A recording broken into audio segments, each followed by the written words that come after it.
Hey everyone, how's it going? Welcome to Night One results of WrestleMania coverage. My thoughts on the show. I'm Aaron Rift from NoDQ.com. If you're watching for the first time, I hope you enjoyed the video. I will be giving you my recap of the show from start to finish. This was the most unique WrestleMania in WWE history. I think that's very safe to say. We have several matches to talk about, and this is just night one. I will be back tomorrow night once again for night two. But what a night it was tonight.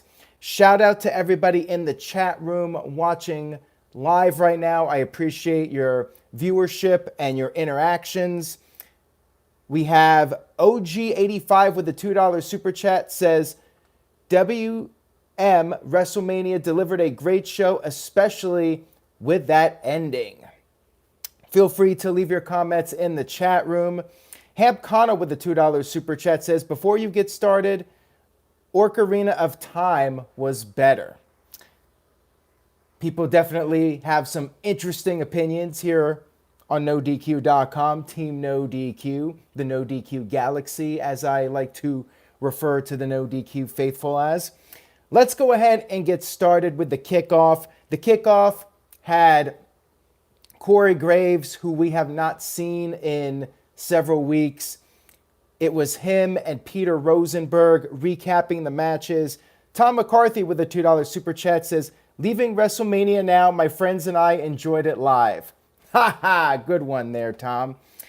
We had our first kickoff match, which was added pretty much at the very last minute. We had Cesaro versus Drew Gulak. Michael Cole did commentary solo for this match.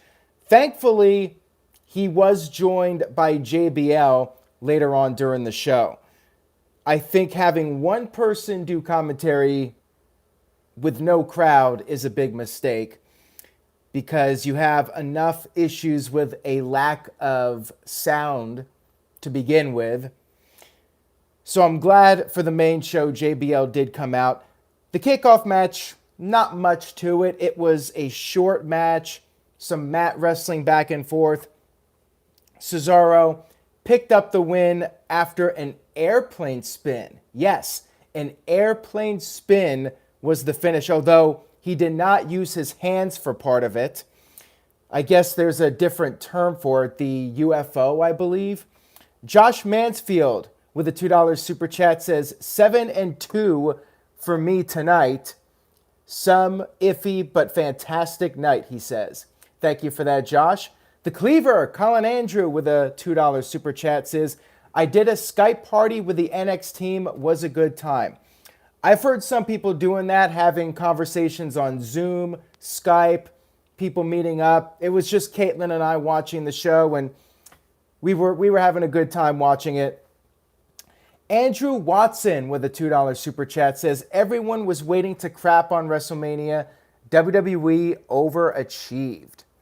I would definitely agree with that. I mean, going into this, my expectations were have an open mind.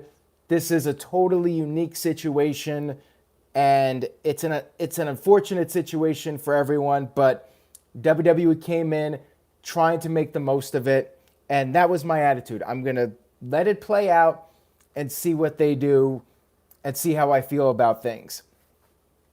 The This Guy Experience with the $2 super chat says, Da Freak really mean F-bomb did I just watch? I'm not sure exactly what he's referring to. Maybe the main event of the show, which we will get to here very shortly. Let's move on here. Let's talk about the opening segments of the pay-per-view. So, Stephanie McMahon, eye roll, but she did the opening monologue and talked about WrestleMania, how it's different from any other WrestleMania in history due to the current circumstances, as she put it. She said the WWE would still be entertaining the fans. She thanked everyone for tuning in. And then we had a video compilation which featured all of the, at least most of the past celebrities that have performed America the Beautiful at WrestleMania. I thought this was really cool. You cannot have somebody there in a stadium performing, so why not do a compilation of all the moments? I thought it was a nice touch to kick off the show. Creative, well thought out. Big Rocker Johnson with a $2 super chat says, they should do 2 nights every WrestleMania. Well, we haven't seen night 2 yet, but I could tell you right now, already, after 1 night, I am sold on 2 nights. I definitely think WWE should do 2 nights. Move the Hall of Fame to SummerSlam weekend and let the Hall of Fame be part of SummerSlam weekend permanently. WrestleMania can be 2 nights. You can have an NXT takeover and just move the Hall of Fame. I think WWE should do it. Hoof Hearted with a $5 super chat says, they should really consider making WrestleMania 2 nights every year. Can you imagine how long a 1-night show would have been? Yeah, I agree on that. I don't know if WWE would have done 16 matches, but that's what was rumored. And yeah, we got 18 matches total for this WrestleMania weekend, but you divide it up into 2 nights, 3-hour show, 4-hour if you include the kickoff. That's more tolerable. Gives us a bit of a break. 90 Stall just says you cannot do that with 70,000 people in a stadium. Sure you can. I mean, there are options, and maybe one idea could be charge a little bit more, but your ticket is good for both nights. You sit at the same spot for both shows, and yeah, you could potentially sell 2 different nights. It might be a bit challenging to sell people on 2 nights, especially if you're charging more, but anything's possible. I don't think that it's too difficult, too out of the realm of possibility. We had the opening video package for the show, which was all of the WWE stars, well, most of the top stars, looking tough. Cinematic opening with a pirate ship and the ocean waves. You had a narrator who sounded like Captain Jack Sparrow. Pretty cool opening here for WrestleMania. The This Guy Experience with a $2 super chat says, so many black singers, so little black world champions. Well, I'm not going there, the This Guy Experience, but at least Kofi got his moment, so there's something. Better than nothing, right? Sean Anderson with a $5 super chat says, first time being able to watch you live because of work. Love No DQ. Keep up the great content, Aaron. Well, thank you very much for that, Sean Anderson. I do appreciate that very much. And I'm glad you're able to watch live. And thank you to everyone watching this live right now. We have 400 people watching this live right now. If you're enjoying this video, please tell a friend. Share a link to this on social media. And quick cheap plug, NoDQ.com/merch if you would like to pick up some No DQ merchandise supporting the site. Use the code MANIA to get 25% off right now. 25% off, code MANIA on NoDQ.com/merch. Mr. Dark Fantasy with a $2 super chat trying to throw me off course here says, favorite Mario Party game? The most recent one for Nintendo Switch. Moving on here. Big Rocker Johnson with the $2 super chat says, imagine every Mania since 33 being 2 nights. Yeah, it would definitely be an improvement. I am not arguing that at all. I've always been a supporter of shorter WrestleManias. Power Packers 90 with a $2 super chat, not quite as sold on the events of WrestleMania, says, it was okay, just did not feel like WrestleMania. Hashtag AJ buried, LOL. Well, we'll get to it. We will get to AJ Styles. You are not wrong there. So anyways, Rob Gronkowski opened the show. Of course, he is the host of WrestleMania weekend festivities. And Mojo Rawley was there to get hyped and help him up, get him hyped up for the show, help get him going, get the blood pumping, all that stuff, because they're buddies and whatnot. We kicked off WrestleMania with the women's tag team championship match, Kabuki Warriors versus Alexa Bliss and Nikki Cross. I thought this was a pretty solid opener. Going in, I was like, I really don't care about this too much, but as the match was going on, I was getting invested in it. Nikki Cross got the hot tag, and Asuka tagged in. Nikki was on the verge of pinning Asuka. Kairi Sane made the save with an insane elbow, and then Asuka attempted the Asuka lock, but then Alexa made the save with Twisted Bliss. Kairi and Asuka hit a modified Doomsday device, got a near fall. Asuka then got knocked into the post, and the good gals took advantage of this. Nikki hit a neck breaker, and then Alexa hit the Twisted Bliss and scored the 1-2-3 victory. New tag team champions, Alexa Bliss and Nikki Cross. It's about time. I mean, I liked the Kabuki Warriors as champions, but man, they just did not defend those titles. And I think it's time to go in a different direction. And part of my theory with predictions this year, because of the circumstances, I felt like the babyfaces were going to win for the most part. So this was starting us off with a babyface win. I like it. Good opener to the show. Now, Dustin Grimes with a $2 super chat says, I would pay $60 just for that Undertaker versus AJ Styles quote match. Very interesting there, Dustin. Don't give WWE too many ideas. Although this is an encouraging sign what happened at the end of WrestleMania. But again, we'll get to that more shortly here. Ian Joplin with a $2 super chat. Thank you for that. He says, how do we watch WrestleMania? It's off the network. What? I watched it on the network. Are you saying they pulled it from the network tonight? Could somebody verify this for me? Scott Briller with a $5 super chat says, the best wrestling show in the world, No DQ. I appreciate that very much, Scott. Thank you for the kind comments.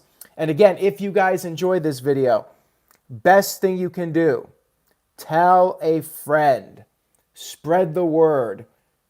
Any word of mouth can go a very long way, and I very much appreciate it from you guys. Nikki Sinclair with a $2 super chat says, Nikki Mania baby. Thank you for that, Nikki. I do appreciate it. Tony H with a $5 super chat. Thank you very much for that, Tony H. He says, 2 nights would work if you combine the NXT title matches with the WrestleMania card. I think you need real super cards, WrestleMania weekend with a 2-night event. I do agree on that, and hopefully if WWE does go in that direction next year, they will consider that and work on building really strong cards. Obviously this year, there were other factors, and the 2-night thing was something that just came about because of the circumstances. But with more preparation, more planning, hopefully next year WWE can come up with 2 solid nights of matches. And I mean, these cards were fine. There were some filler matches thrown together. A few matches got changed because of the circumstances. We'll get to that also here in a few moments. Let's move on to the next match. The second match of the main card, Baron Corbin versus Elias. This was one of those matches that was really just thrown together at the last minute. Shanti with a $2 super chat says, Le Champion making a WrestleMania appearance was gold. LOL. Jericho made an appearance? What? Unless I missed something. Maybe I did. So before Elias and Corbin cut this backstage promo. He sang a song about beating Elias, and while he was doing this, he was playing a harmonica. This was pretty funny, actually. Then Corbin came out to the ring. He did another promo. He showed the footage from when he knocked Elias off the platform on SmackDown. He had the referee do a 10 count. Elias didn't make it to the ring. Corbin tried to jump him, but then Elias got the upper hand. He hit Corbin in the back with the guitar. Match was okay. Pretty standard Baron Corbin match. He would argue with the referee. He would yell at the announcers, JBL and Michael Cole, to praise him. Corbin tried to cheat. He tried to put his feet on the ropes. Referee caught him, though, and then Elias rolled up Corbin and grabbed the tights without the referee noticing and picked up the victory. So I was wrong on this one. I should have gone with my philosophy, my theory for this WrestleMania show with the baby faces going over, but I did not. I went with Corbin to win. Should have gone with Elias. Bad on me. And I really don't care about the finish because I really don't care about either guys. Match was really nothing special. Mostly filler. Let's see here. Justin Brosnan with a $5 super chat says, man, I laughed my ass off, I should say, at Undertaker's match, but in a very good way. Seemed like classic OTT WWE. Thank you for that comment, Justin. I do appreciate it. We had the Raw Women's Championship match, Becky Lynch versus Shayna Baszler. This match early on the card definitely got a lot of people wondering why. After all this build for these two, this match was third on the main card. Becky Lynch arrived in her semi-truck. The two of them traded blows right off the bat. Some submission back and forths. Becky tried to get the disarm her while using the ropes for leverage. Shayna then countered and put the, can't even pronounce it, the Kifi Fuda clutch. I'm not even sure how you say that. The clutch. I'm just going to call it the clutch. Kira Fuda clutch, I think. Shayna went for the clutch again in the ring, but then Becky reversed it into a pinfall and picked up the victory out of nowhere. Pretty abrupt finish and not a very long match. Curtis with a $5 super chat says, hey, from Northern Ireland, UK. Show was very average, but exactly what I expected. Boneyard match was goofy, but very funny, and I enjoyed it. Keep it up. Well, thank you very much for that, Curtis. As far as this match goes, I know people are upset about Shayna not winning the title. I'm not really surprised. I did pick Becky to retain, and originally I was going to go with Shayna. But once everything went down with the coronavirus, I figured there's a better chance Becky wins because, number one, she's a babyface. And my theory was that the babyfaces would dominate the matches and get the victories. And the other thing, too, is that Shayna winning the title just doesn't have that kind of impact when there's no crowd. So I felt like Becky could win. And I actually did like this finish. I know some people didn't, but Becky won, but not convincingly. She reversed the hold and pinned her. She got her shoulders down for a 3 count, but she did not dominate Shayna. She squeaked by with a victory. So Shayna could theoretically get another match at some point saying, you barely got by me, but you did not beat me down.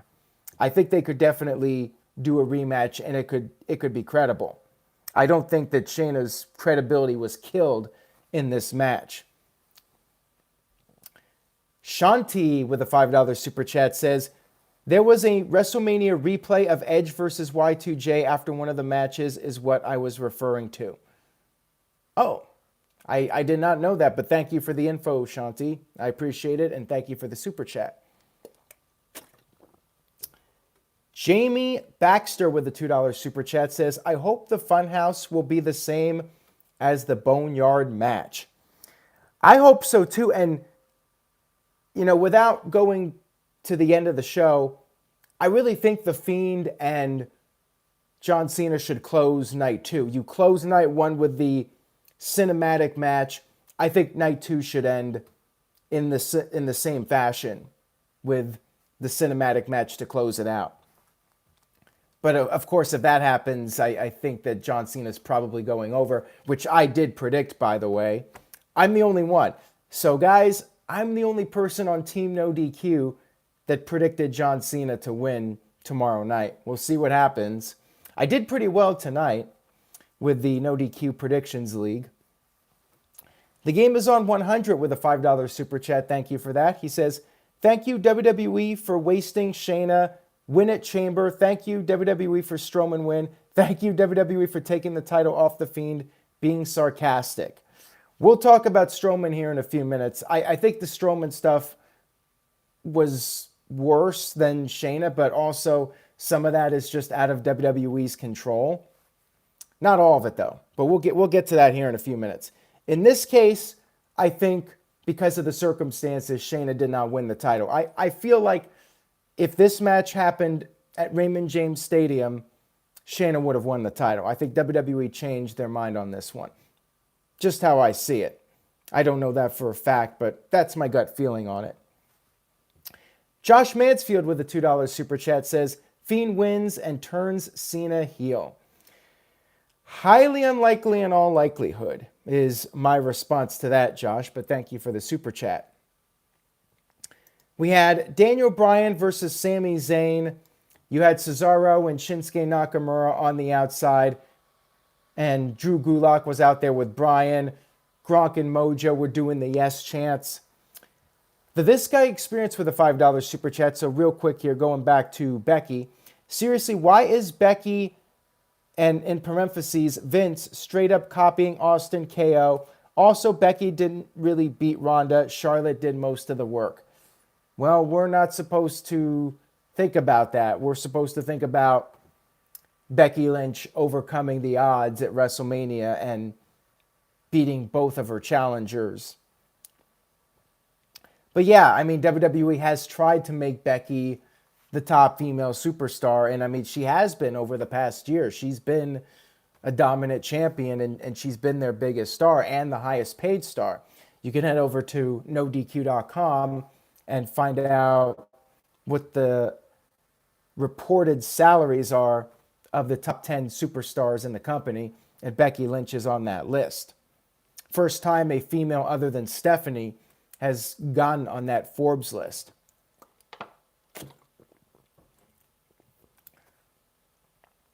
And by the way, I still think Ronda could come back whenever and get her rematch against Becky Lynch. Becky might be champion for a while. She might have, I think it's pretty safe to say she will have a record-breaking title reign. Anyways, let's move on to Zayn and Bryan. The story of the match was that Zayn wanted no part of Bryan. He was running around, stalling for time. His buddies in the artistic collective, the artist collective, whatever it's called, they were interfering. Gulak evened the odds. Bryan finally got his hands on Zayn after he told Zayn could leave and take a count out, but then Bryan ran after him and got him back in the ring. Bryan dominated much of the match, too much of the match, to the point where I definitely felt that Zayn was going to somehow pull off the miracle win. And sure enough, he did. Cesaro and Nakamura took out Gulak. Bryan did a dive onto both guys and then got to the top rope, jumped off the top rope, but got hit midair with a haluva kick. And 1, 2, 3, Sami Zayn retained the Intercontinental Championship. I thought the match was fine, although it really wasn't an all-time classic by any means. It was all right. I really wasn't expecting Bryan to win the title because of the news that he went into quarantine, and with Brie Bella being pregnant. I mean, it just wouldn't make sense for Bryan to win the title and then have to stay home until the coronavirus winds down, which, like I've said, I don't think we're going to see much of Bryan until things get back to normal, just because his wife is pregnant. She's going to be due in the summer, and I don't think Bryan's going to take any chances by doing these matches under these circumstances. But this was all right. Not great, but not bad either. We had the SmackDown Tag Team titles defended in a singles triple threat because The Miz got pulled from the show for being sick. And that is reportedly what led to Roman Reigns deciding he was not doing the match with Goldberg. Some people were thinking, well, maybe Morrison and Miz would be punished for this and they would lose the titles. Match was a spectacle. These guys did not hold back. They competed like this was a WrestleMania match. They took a lot of crazy bumps that you would expect from these guys. Morrison doing the Starship Pain onto Jimmy Uso, who was lying on a ladder. Kofi Kingston doing a springboard Hurricane Rana from one ladder to another. Morrison walking on the ropes and doing a Spanish fly. And then all three of them, Jimmy Uso beforehand got the ladder tipped over and he fell all the way to the floor. All three of them ended up on their own respective ladders, climbing up. All three of them managed to grab the championships. However, Kofi and Jimmy ended up headbutting Morrison. Morrison fell off the ladder. However, he had the championships as he fell off. So therefore, John Morrison managed to win the match and retain the titles for him and Miz. I thought it was a pretty creative finish, although didn't really make Jimmy and Kofi look like the brightest baby faces. But still, it reminds me of like when Jimmy Snuka and Don Morocco had their cage match, and Snuka would drop kick Morocco and Morocco would fly out through the steel cage door and unintentionally win the match because of Snuka's drop kick sending him out there. So he basically won by a fluke. Pretty much the same thing here with Morrison. So I thought the ending was fine. I know some people didn't like it. I really had no issue with it personally. Match was pretty spectacular and fun to watch, even without a crowd. And I'm doing it in my head. I'm doing the holy shit and the this is awesome, like when Morrison did the Spanish fly. So I could hear it in my mind as the match was going on, and all the oohs and ahs. Like I still thought this was a really fun match despite the lack of crowd heat. Would have been better with a crowd, but I still thought it was pretty damn good. Ken Terminated by Google with a $5 super chat. Thank you for that, Ken. He says, earlier in Greg Cherry's live stream, he said there might not be a draft this year, but can you imagine if Owens got drafted to SmackDown and went after the IC title? That would be fun. Owens versus Sami Zayn, their feud rekindled. I would be a fan of that, because it's always been like Owens as the heel and Zayn as the face. So this time you would reverse the roles. I like it. So this up to this point was the match of the night. Good stuff here with this ladder match. Next up we had Kevin Owens versus Seth Rollins. Speaking of Kevin Owens, Rollins was trying to play mind games right off the bat. He wanted a hug. Owens was having none of it. They brawled on the outside of the ring. Rollins managed to give Owens a back body drop onto the ring apron, which is the hardest part of the ring. And then Rollins started doing trash talking. He brought up Kevin Owens' kids. Owens managed to make a comeback, started doing some trash talking of his own. Owens hit a pop-up powerbomb, which Rollins kicked out of. They ended up on the outside of the ring. Rollins then grabbed the ring bell and hit Owens with it, causing a disqualification. At this point, I'm like, you gotta be kidding me. You're gonna do a DQ here at WrestleMania. I was like, oh no, this is not gonna be satisfying. But then as Rollins was walking to the back, Owens got on the mic and called Rollins a little bitch. Owens wanted Rollins to get back into the ring. Rollins agreed to an ODQ stipulation, which I also approve of that. And then Rollins got back into the ring, attacked Owens, and the match was restarted. The only thing I would have done differently here was Why not have Gronk restart it? Like, I think it kind of takes away from the referee's authority. The referee would be the one to decide if the match gets restarted or not. But, I mean, you could have Gronk step in and order the match to be restarted. I mean, seems like that would have been a good way to utilize Gronk, but they didn't do it. It's okay. It's more nitpicking on my part. Oh, and Hank Schrader on the shitter, one of my favorite usernames in the history of No DQ, says, "Hey Aaron and the Rift Room, I did not watch because WWE is boring, but I gotta support my bro Aaron. You think WWE went back to 95 with this lame generation?" Wow, Hank Schrader on the shitter, not a very big fan of what we saw tonight. Sorry to hear that, but hey, if you're bored with WWE, there's always Breaking Bad, right? And Better Call Saul. Better Call Saul. Got to do the finger point. Psycho Jet Black with a $2 super chat says, "The real female dog of WWE is EC3. Ouch. EC3 never gets a break, even on the WrestleMania live stream. Poor guy. So the match was restarted. Rollins was dominating. He called Owens a fat piece of crap. Hit him with the steel steps. Hit him with a steel chair.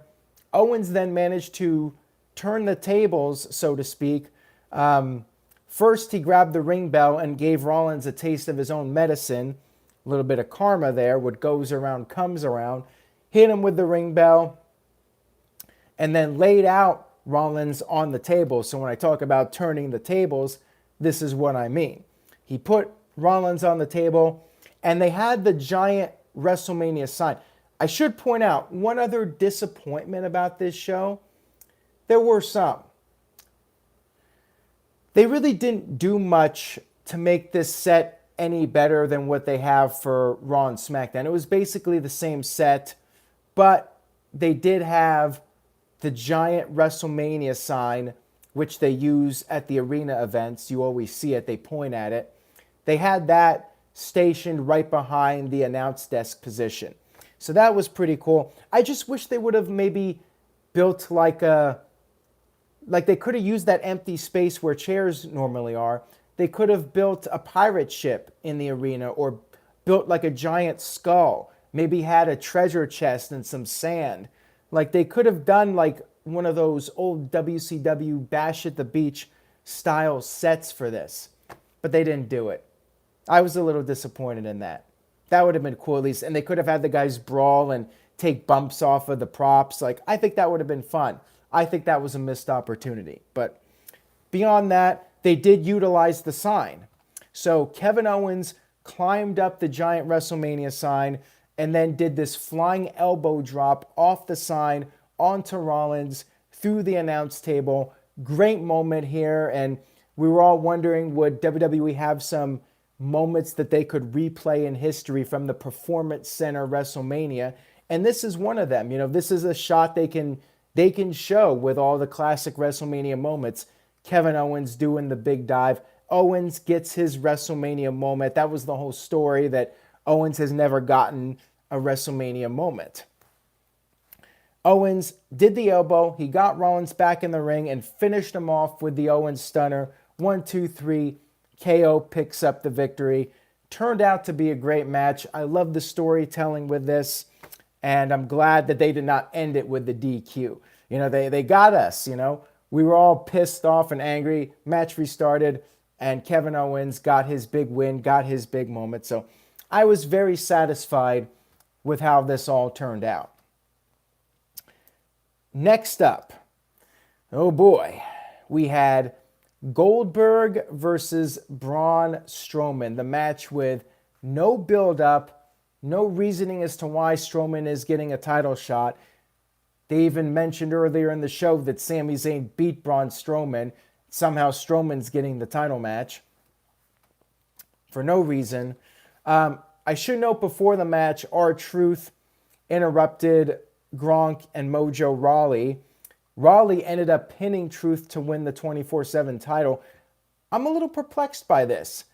Why did Gronk not win the title? Like, wouldn't that be the Sports Center moment? Now, maybe he's winning it tomorrow night. Maybe Gronk stabs Mojo Rawley in the back tomorrow night and wins the 24/7 title. You would think Gronk would win the title, right? Like, that's a no-brainer. So Jeff McMahon says Gronk is definitely winning it tomorrow. Like, I would think that's a no-brainer that he wins the title. Paul Heyman also cut a backstage promo to hype up the Lesnar and McIntyre match for tomorrow night, night 2 of WrestleMania. Psycho Jet Black with a $2 super chat says, had a scare when Goldberg attempted a jackhammer. All right, let's talk about that, and thank you for the super chat. Match was nothing. I thought maybe they would do some editing and have these guys wrestle for a couple minutes, take a break, do another couple minutes, take another break, and do a couple more minutes, and mix it all together and give us like a 10-minute Goldberg match. But nope, they didn't even bother. They put no effort into this match whatsoever. Basically what it was, Goldberg hit 3 spears. Strowman kicked out. Goldberg hit a 4th spear. Went for a jackhammer, as Psycho Jet Black pointed out. But Strowman countered it, hit 3 power slams, and then hit a 4th power slam and pinned Goldberg. Match was 2 minutes and 10 seconds. 4 spears, 4 power slams. That was the match. No effort put into this whatsoever. I know this was a bad situation for WWE. Roman Reigns pulled out of the match, concerned for his health. And that's entirely fine. Roman Reigns should put his health first. Nobody's going to look down on him, or at least nobody should look down on him for doing this. WWE was in a tight spot. But yeah, they made no effort to set up a storyline, and they made no effort to do a lengthy match with these guys. And, you know, they could have brought on the outside. Again, if WWE had built maybe a pirate ship or had some props on the outside, these guys could have fought around the props, and they could have done a weapons match. They could have thrown each other into the barricade a bit. They could have done a match. I mean, I guess Goldberg just cannot go.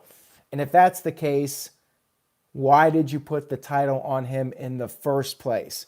We lost the Fiend's big push for this. WWE has nobody to blame for themselves ultimately, because Goldberg should not have been champion in the first place. If this guy cannot do a 10-minute match with taking breaks on a pre-taped show, what's the point? It was dumb. This was the low point of the show, but I mean, on one hand, I feel bad for WWE, but on the other hand, they had it coming. Goldberg should not have been champion in the first place. Problem solved. OG85 with a $2 super chat says, happy for Braun. He should have won the belt at Crown Jewel. Strowman should have won the title a long time ago. He should have beaten Brock Lesnar back in 2017. That was the first mistake, having Strowman lose there. And then just all those failed opportunities, it watered down Strowman. And now people really don't even care that he's the champion. And also people are upset with him because of the comments he made about indie wrestlers taking donations because they're not getting booked due to the coronavirus. So it's just, it's not the right time for Strowman to win the title. He's cold. He lost to Sami Zayn at the last pay-per-view. And now he's the world champion without earning a title match. So yeah, this was a dud. But then we had the main event of the evening, which was a boneyard match. Undertaker versus AJ Styles. Match was done like a movie. Cinematic, music in the background. You had the guys mic'd up. They were talking to each other during the fight. They were in this graveyard. We had a hearse arrive, and it appeared it was the Undertaker. We had the music. The doors were opened. A casket was brought out by these druids. But then, when the casket opened, It was AJ Styles. It was a swerve. I thought this was pretty funny. AJ mocking The Undertaker, saying he's not afraid. Psycho Jet Black with a $2 super chat says, they should turn Strowman heel against Roman. I mean, they might as well at this point, but we've already seen Strowman versus Roman. I'm tired of it. And Nelson Moreno with a $2 super chat says, can't even pronounce this. Oh, that's Matt Hardy's name, however you pronounce it. Matt Hardy approves. Matt Hardy's broken persona. We had The Undertaker show up, and he was in the American Badass gear. He had a Metallica song for his entrance, I believe. He came in on the motorcycle, and this was a cool moment to see Undertaker full-blown in the old school Big Evil / American Badass gimmick. The trash talking started. AJ said he had a grave buried just for The Undertaker. AJ then tried to grab a rock and use it as a weapon. Undertaker got the upper hand. They were fighting around the hearse. Undertaker threw a punch. He missed, and then he started tasting his own blood. He grabbed AJ and threw AJ onto the hearse windshield. AJ got the upper hand with a low blow. Undertaker came back. They ended up fighting near this barnyard, and that's when Anderson and Gallows showed up. They were not alone. They had a team of druids. I believe we had more than 10 individuals in a small space, which may be against regulations. Maybe they were CGI druids. But anyways, Undertaker managed to fight all these guys off. Then AJ grabbed a statue or something, and he hit Undertaker over the head with it. AJ started taunting Undertaker. Undertaker was gasping like he was dying. Undertaker flipped off AJ in defiance. AJ grabbed the shovel, said he was going to do the world a favor by burying the Undertaker. AJ then hit Undertaker. Undertaker fell into the grave. Undertaker got on this tractor that had dirt, and he was going to dump the dirt into the grave. But then all of a sudden, Undertaker popped up right behind AJ Styles, and the fight continued. Boston Punk with the $2 super chat says, Taker very much had a Mike Ehrmantraut vibe tonight. Yeah, actually, I would agree with that. I mean, they're both badasses. They're both iconic badasses. Bald head and all that good stuff. Well, Undertaker's not bald at the moment.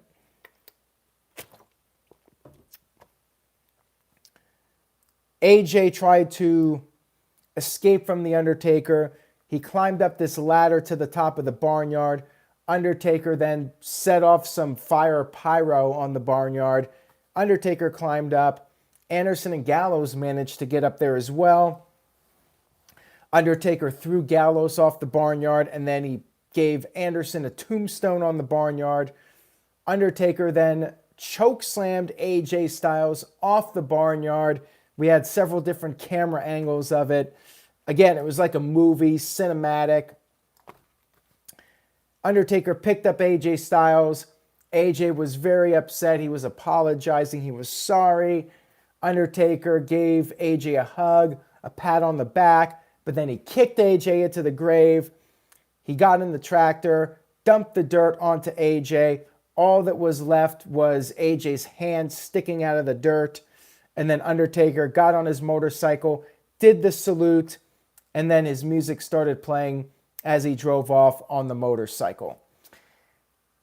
Let's see here. Robert Hansen with a $2 super chat says, Taker even called AJ Allen at one point. And Hoof Hearted with a $5 super chat says, you could tell some of those grave shots were shot at Disney World Haunted Mansion.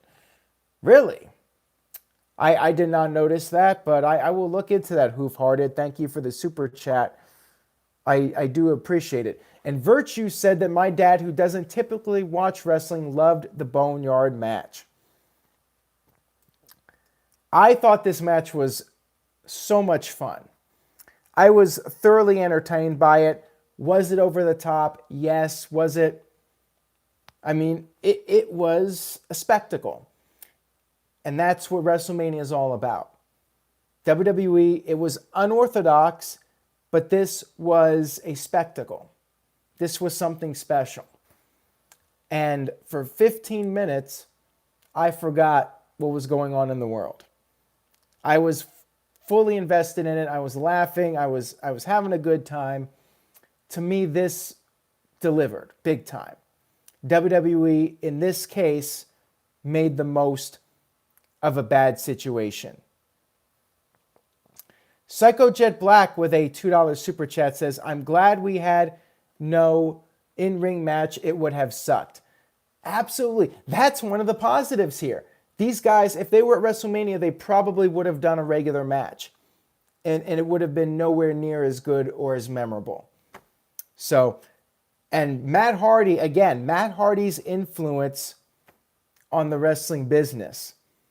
Because this was very much in the style of the Matt Hardy Final Deletion style matches. And it was fun. The Matt Hardy matches were fun, and WWE thought outside the box and came up with something very creative and fun to watch for us in a time when we can use it. And it was a nice, solid, entertaining way to wrap up night one of WrestleMania. And going back to earlier, I think WWE should end it with The Fiend and John Cena. Since they did it for this night, and with the big cinematic match on night two. And if that does happen, I think John Cena's winning. If that match goes on last, I think Cena's winning. If it's on earlier in the show, maybe The Fiend goes over. But again, after that SmackDown promo, I feel like WWE's hyping up this match as John Cena, all of us, versus The Fiend, the coronavirus. And I think the story Vince wants to tell is that good will prevail in the end. And if we just keep fighting and not give up, we can overcome anything. I think that's the message Vince wants to send to everybody. That's why I think Cena's winning.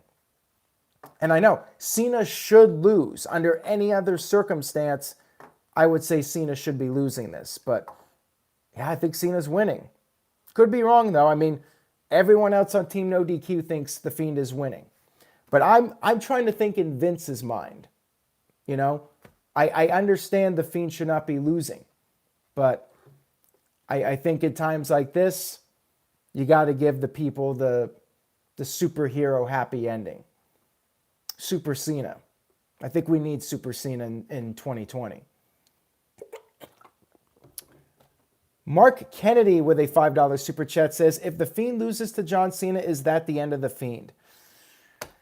I mean, you could say that, but does it really matter right now? I mean, I think the priorities are different now. I think the key is to give the fans a happy ending over The Fiend being pushed strongly. And, you know, a couple months from now, when things get back to normal, you could build up The Fiend again. I mean, the real damage was done at Super Showdown. Totally unnecessary, in my opinion, having Goldberg win the title. The Game is on 100 with a $5 super chat says, thoughts on the no sports events, including WWE and AEW events until August by Trump today? Well, I think they're trying to be realistic and not be too optimistic. I've been hoping that by June things might start to get back to normal, but with every day that passes by, it seems more unlikely that things are going to be back to normal. I mean, we don't know. It's all a big question mark. But yeah, it definitely seems with each passing day like things are not going to get back to normal until the later part of the year. So we'll see what happens. Nobody knows at this time. You can only make a guess. So, I haven't been doing letter grades for WrestleMania, but I will say this was definitely a thumbs up show. Very strong show, very entertaining show overall. Main event was a spectacle. I loved it. Ladder match was really good. Owens and Rollins was really good. Rest of the stuff was fine. You know, nothing great or anything, but decent. Overall, very watchable show. So that was WrestleMania Night 1. Bring on Night 2. I'm ready. I'm looking forward to it. 2 thumbs up. We'll see what happens tomorrow night. I will be back tomorrow night once again to give my thoughts on Night 2. I hope you guys enjoyed this video. Again, please share it, subscribe, nodq.com/merch. 25% off right now with the code MANIA if you would like to help support the website. And that's all I got for tonight. I'll be back tomorrow to do this again. Take care, everyone, and have a great night.